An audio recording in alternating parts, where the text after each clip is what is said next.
Hi there! At saya-saya dito. Nandito tayo sa Glasgow, Scotland. Barrio Fiesta, dami-dami, libo-libo ang tao. Pero we have two nurses sa katabi ko. Anong name mo? Geraldine Do. Ikaw? Imelda Ju. Ikaw ngayon, nasubukan mo na ang MXT before. Opo, matagal na. Capsule, yung coffee. Pareho. Nagdadala ka here, ha? Opo. But you want to introduce it kay Ma'am Imelda. Opo. Ma'am Imelda is a nurse. Ngayon, nagwo-work siya pero retired na. Pero here, Nursing home. nursing home. So, yung mga may edad na ang tinaalagaan mo. And we don't want na siyempre magkaroon ng sakit tulad ng mga nandun, ano? And that is why gustong introduce sa'yo yung MX3. At saka wala kang maintenance, right? So, yan ang maganda sa'yo, yung ating MX3 capsule, 500 mg. Alam mo, you can take it as your vitamin. Di ba nagba-vitamin ka? Yes. Ang kagandahan ng MX3 capsule natin, natural. Okay. At saka, Filipino. Oh, Tama, di ba? Filipino nga. Support the Support. Filipino. Yes. Thank you! Thank you, Thank you, MX3!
So, 1, 2, 3, same, same! Bala ka na nga.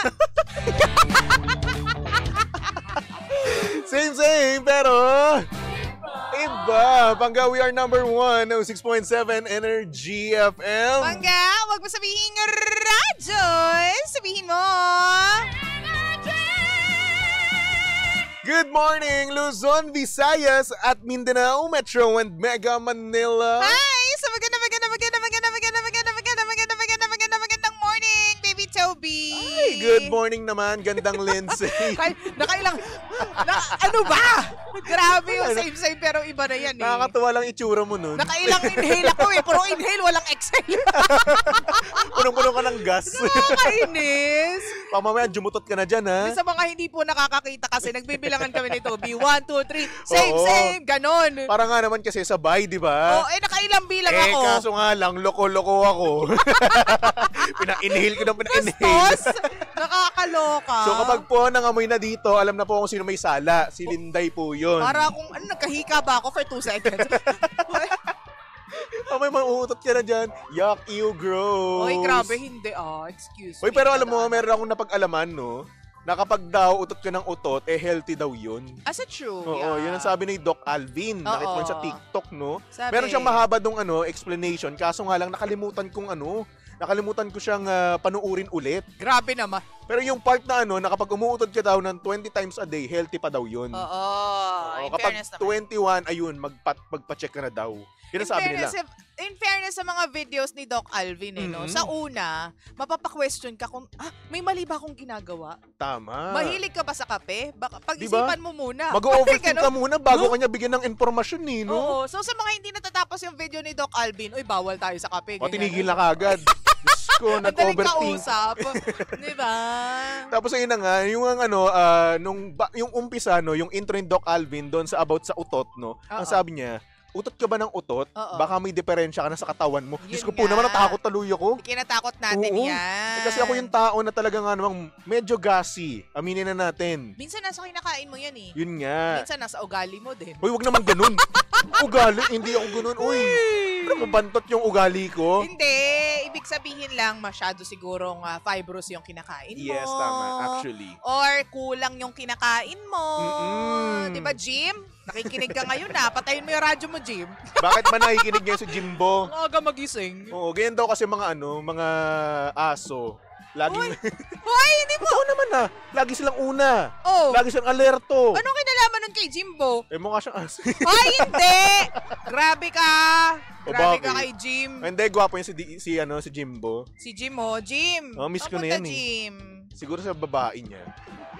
Ano ba? Bakit ka ba ganyan kay Jim? Wala lang. Namiss ko lang kasi si Jimbo. Jim. Namiss ko lang si Kuya Jim. Hindi na kayo nagkikita. Kahapon nagkita naman kami dito. Gusto ko nga siya kisan kahapon eh. Tama. Kaso wala. Ayun. Kaso nga lang, ang dami niyang ginagawa kahapon. Ang dami niyang inaasikaso, puro TF, puro pera, di ba? Sarap kaya naman. Si Jimbo, napakayaman ngayon. Grabe naman, Jim. Ba't hindi na may maramdaman, Jim? Kaso, kuripot ang lolo mo eh. Hindi, maraming obligasyon. Yan ang tinatawag po natin. Yan po ay si Jimbo. Si Siya Jim po Jim. ay isang empleyadong napakabuti, napakagwapo, napakamacho, lahat-lahat na. Si Jim yung nakaka-relate din sa mga tao, yung mga tao kay Jim, no? Yung tipong hindi na natapos sa mga bayarin. May mga pangga tayong ganyan, di ba? Oo, lalong-lalo na. Isa rin yan, no? Si Jimbo rin, hindi matapos-tapos yung kanyang tinatawagan. Lagi.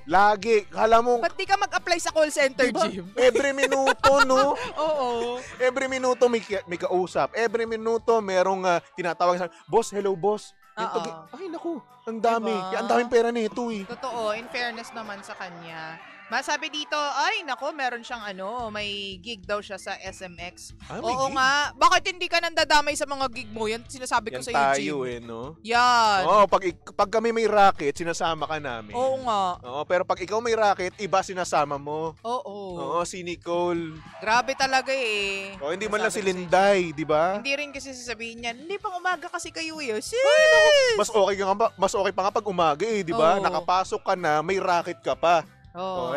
Kaso wala. Wala mahina tayo Oo. sa mahina. Hindi tayo bata niyan Wala, eh. hindi niya iniisip yung inaanak niya, no? Oo, grabe. Ay, nako. Sinasabi ko sa. Pero bumati muna tayo, Baby Toby. Ang dami nakikinig sa atin ngayon. Ayan, hello sa mga pangga natin dyan sa comment section. Ayan, Oo. hello kay Fema Pascual.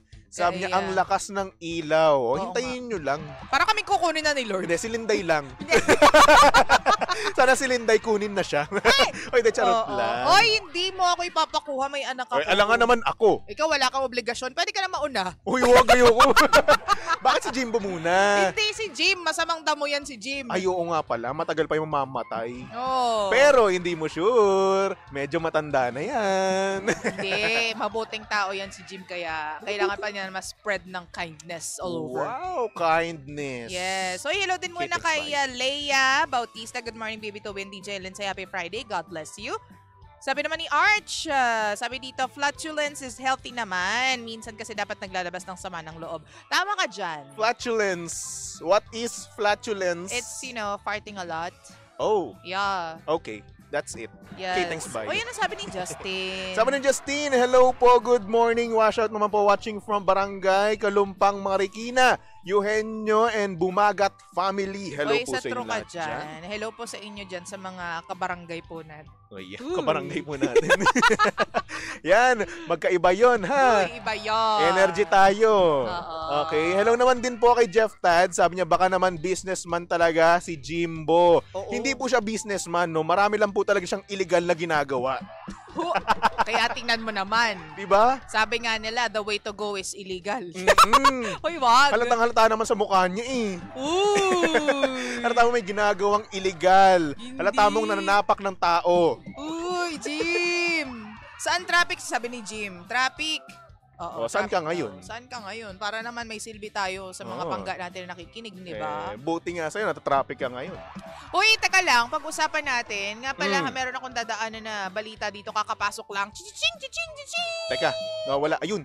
Ayun. O, ito na ha. Pasok na po ang Filipina tennis star na si Alex Ayala sa semifinals ng 2025 Guadalajara Open matapos isweep si Nicole Fossa Huergo ng Italy sa score na 7-6, 6-2 sa Mexico ngayong Biyernes, September 5. At ito po ay mula po sa News 5. Ay, nako. balita. Congratulations. Sa mga hindi po nakakaalam, no, ito po yung player natin na kung saan meron daw sinabing kakaiba, binulong. Oo. Sobrang pagkatuwa niya dun sa moment. Ramdam ko rin naman talaga yung pagkatuwa niya nun eh. Oo. Yung adrenaline, Yes. yung hype talaga nandun eh. True. Talaga feeling ko napakalutong nung sinabi niya. Totoo. Sabi, pusang gala! Oo, Ganon. yung lip read ng mga tao. Actually, hindi mo na kailangan maging expert Pinoy lip reader para malaman mo kung ano yung sinabi Oo naman, niya. matik na kagad yun. Truly. Diba? Pag ikaw ay isang Pilipino, isa kang Pinoy, Pinay, girl, boy, bakla, tomboy, yung sinabi niya na yun, alam na alam mo yun. Alam mo na yan. Ay, nako. Diba? At eto pa nga, meron pa akong nabalitaan, DJ Lindsay. Ang dami nating balita today. Oo, kaya naman para sa mga pangga natin diyang nagbubook, no? Yan sa Airbnb. Alam mo, super Dito sa Pilipinas. interested ako dyan kasi naghahanap ako ngayon. Sa totoo lang. Kasi, di ba, para sa, basta yon. Oh, sige, okay. Thanks, bye. Pero ito na nga, meron ng balitaan. Ako, mag-ingat-ingat kayo. Oo. Kasi nga naman daw, may ibang Airbnb na may hidden cameras. Ooh. Sa mga mahilig mag-book dyan, mag-staycation, para nga naman meron silang, alam niyo na, action. No? Okay. Nako, mag-ingat po kayo kasi sabi dito, no, meron daw ilang Airbnb na merong hidden camera na kung saan eto ngayon yung nililitis, no, o hindi naman kaya tinawag ng atensyon ni Senator Win Gatchalian. Okay. Pinaimbestigahan niya to kasi nga naman meron nga naman daw alleged use of hidden cameras. Ayun nga. So kahit sa mga private spots dun sa bahay, hindi dapat Dapat hindi dapat wala. naglalagay ng hidden cameras doon. Oo, kasi kapag Airbnb, dapat private yan eh. Okay. Diba? Kung ano man yung gawin doon ng mga umupa, no, nag-rent doon sa condo or hindi naman kaya minsan bahay, no? Okay. Yan, dapat privately yun. Private yun. Paano kung gusto mong malaman lang kung... Siguro sa entrance. Oo. So, pwede ganun, kang pwede yun. Oo. Kasi like for example, ikaw mag-staycation ka with your fiancé, with your jowa, 'di ba? Kalandian, 'di ba? So ikaw gusto mo medyo private yung vibes, no? Walang makakita, walang magvi-video. Kasi syempre. minsan kasi ang sabi pa dito, nabasa ko rin, no, ginagamit daw ito pang blackmail. Oh. So ayun, ikaw matatakot ka rin naman talaga, no, Syempre. kapag may video sa iyo. Oo. Kasi one upload equals boom, sikat ka na. Kaya nga. Minsan pa naman yung mga ganyan, hindi nila ginagamit in good faith eh, no? So, tulad niyan, blackmail. Minsan may mga gusto kang gawin sa inupahan mo, nirentahan mo. Buti sana kung parang ang goal lang is makakuha ka ng info kung halimbawa, sinira yung gamit mo. Kaso minsan, ang bad ng mga intention. Minsan yung ginagawa rin pinapanood, may kasamang popcorn. Ay, nako, mga ginagawa niya, gawa niya. Diba? Parang ang sagwa rin naman nun. Nakaka-invade ng privacy. Oo. Ikaw na tiwalang-tiwala ka sa nirentahan mo at nagbayad ka, hindi, actually hindi naman siya ganun kamura din naman, no? Like for example, nagbayad ka for 5 days, 5K. So ibig sabihin nun, magbabayad ka ng 5K tapos blackmail ka pa, additional pa yun. Diba kung hindi mo bibigyan ng ano? Na hindi tama. Kaya siguro maging din tayo, maging mapagmatsyag din tayo sa mga i-rent natin. Tsaka mas maganda kung may referral na ng friend or ng kakilala yung pa isa, O hindi naman kaya, doon na lang kayo sa bahay nyo. Hindi kasi hindi rin hindi mo rin maiiwasan minsan eh. Halimbawa, yung bahay mo hindi kaya mag-accommodate na number of guests dahil meron kang event. So, pupunta ka dun sa, 'di ba? Pwede mong rentahan na space. So, yun nga lang ang pangit doon. Gusto mo lang mag-enjoy, meron na palang ginagawang kababalagan. Or meron na palang pangit na ginagawa sa iyo yung may-ari ng bahay. At isipin mo kapag binlockmail ka, katakot-takot na perang iaano niyan sa iyo, hihingin. Like for example, sabihin natin 50K. O sabihin na, buburahin na daw nila yon pero hindi pa daw. Hindi pa daw. Dadagdagan pa yun hanggang sa tumaas ng tumaas, umabot na ng milyon. Oo. O yun, nabaon ka ngayon sa utang. Grabe naman. Hoy, alam mo, kapag ganyan, pwede mong i-report yan Cybercrime Division. Actually, oo, pwede yan. Anak ko, in fairness naman, mabilis silang umaksyon dyan. Yes. Napatunayan ko, in Oo, at fairness. talagang matatrace talaga nila yung IP address niya. Yes. Tama. Huwag kayong matakot kapag halimbawa binribe kayo. Mm-mm. Kasi kailan lang may final kaming kasong ganyan ni Oh, Cybercrime. nice. Oo. At least, di ba, na-actionan ka agad, no? Oo, at saka madali yung mga piskal sa, well, Mm-mm. dito sa Manila. Hello po sa lahat po ng mga nakikinig sa atin dyan, mga piskal ng Maynila. Mabuhay po kayo. Mabilis silang O umaksyon. yun, mas ayos yung ganun, no? Oo. At saka ito pa, ha, make sure nyo lang naman kapag mag-book kayo, no, like for example sa Airbnb, no, meron silang chat box doon. Oo. Doon na lang kayo mag-chat, huwag nyo na hingin yung personal na number. Oo. Parang nga naman, naano yan, natitrace nila yan eh. Or covered ng Airbnb. Oo, kasi ako nagkaroon ako kasi ng issue na kung saan kinancel yung late na kinancel yung reservation ko kasi nga daw may leak daw. Ha? Oo, Anong may leak? ewan ko kung totoo o hindi. Oo. Pero yun, may kinancel siya tapos humingi ako ng refund hanggang sa ilang days na yung nakaraan, no, wala pa rin yung refund. Hindi pa rin bumabalik. Oo, so scam siya kung tawagin, no. Okay. So yun ako, ni-report ko siya sa Airbnb mismo. Oo. Tapos yun, nakita yung chat namin, nakita nga, napatunayan niya na hindi nga na-push through yung booking ko. Okay. Ni-refund sa akin tuloy yung binayad ko. So, nung ganun siya. lang nung time na yon, saka lang Nung nabalik time na yung yun. pera mo nung Oo. report mo na dun sa Yes. pinaka-application. Sa Airbnb mismo. Oo. Kaya dapat doon kayo lagi nag-uusap and at the same time, para True. covered yan ng Airbnb. Para may proof ka rin naman. Oo. At saka para magawa nila ng sapat na action yon, if ever na makita nila na nagloko talaga or meron talaga violate yung host. Tama. Diba ang tawag dyan yung host, Host, eh? yes. Diba yung may-ari ng bahay or Mm-mm. may-ari ng business. Kapag may violate yung host, pwede nilang i-cancel or yun nga, i-suspend yung account na yun para Yes. hindi mapasukan ng kung ano mang magre-rent, kung sino man magre-rent. At the same time, pwede rin nila yung kasuhan kapag True. ganun, no? Kaya kasi syempre meron silang agreement mga yan eh. Bago Oo. ka magparenta, meron ka munang pipirmahan, tapos papakita sa iyo yung mga agreement. Yung iba diyan hindi binabasa nila eh. Oh. Mga agreement, pero dapat basahin po natin yun kahit sabihin na natin napakahaba. Wag niyo lang itik yung box ng ng checkbox ha. Oo. Basta basahin Ang niyo yun. haba kasi. Ang haba, oo, nakakatamad, pero kailangan yung basahin. Oo. Diba? Ang sabi ni Jim, traffic na daw sa C5 ngayon. Hindi naman nakakapagtaka, Jim. Lagi Alam mo- naman. Oo, lagi naman. In fairness, naalala ko lang, maipasok ko lang, no? The last time na nag-Airbnb ako was pandemic pa. Pandemic pa? Oo, Ang yun. tagal na. Tipong gusto kong lumayo sa mga taong feeling ko merong virus nung time na yun. Nag-rent kami ni Romel dyan. Yun din yung ginamit namin, Airbnb. Airbnb. Oo, dyan sa bandang Oo. Nakalimutan ko na agad. Ano ba? Taytay Hoy. yata. Taytay. Pakainta, ganyan. Oh, okay, Ganda sige. naman, in Maganda. fairness. Actually, dun sa Taytay, madaming Vista Verde. Ayun, Vista Ayun, Verde. Vista Dyan, Verde. dyan kami Madaming magandang dyan. Ako, Oo. kailan ba ako huling nag-Airbnb? Tagal na rin eh. Pero alam mo ba, Baby Toby, Mm. minsan may spaces na hindi, ewan ko, parang meron siyang dalang bad element. Bad Kasi meron element? din kami na try ni Romel na Airbnb. May multo? Bigla siyang nilagnat. Uwe. Well, medically speaking, baka naman may virus siya na na-catch, no, Oo, going dun oo. sa Airbnb. Pero bigla na lang. Baka nga meron. Tapos mapapansin mo rin sa Airbnb na yun, medyo, ang una ko kasi tinitingnan kapag nagre-rent ako ng spaces kung merong crucifix, ganyan, kung merong Bible. Kasi ibig sabihin, Katoliko, Safe, and oo. safe, kumbaga blessed, and may Oo. nagdasal dito, ganyan. Pero doon sa huling nirent namin na Airbnb, wala. Wala? Oo. Ay, baka nga meron. So, kaya nga medyo nagtaka ako. Bakit wala man lang kahit Oo. ano? Baka hindi Katoliko yung may-ari. Baka nga, oo. Pero ako naman, yung una kong tinitignan doon is kung may bidet. Oh, Kasi very meron- lalaki. Kasi una sa lahat kasi, ako, Teka yung lang, ang hinahanap ko, Biblia, o kaya crucifix, ikaw bidet. totoo naman eh. Aminin na natin, ako yung tao na kapag may pinasok, ilalabas din agad. Siyempre naman. Ganon. Oo. Ganon ako. So, Oo. ang nangyayari, hinahanap ko talaga bidet. Kasi Oo. may mga Airbnb na walang bidet. Oo. So Ito ako, naman, napaka-social mo naman. bakit ba mas madali eh?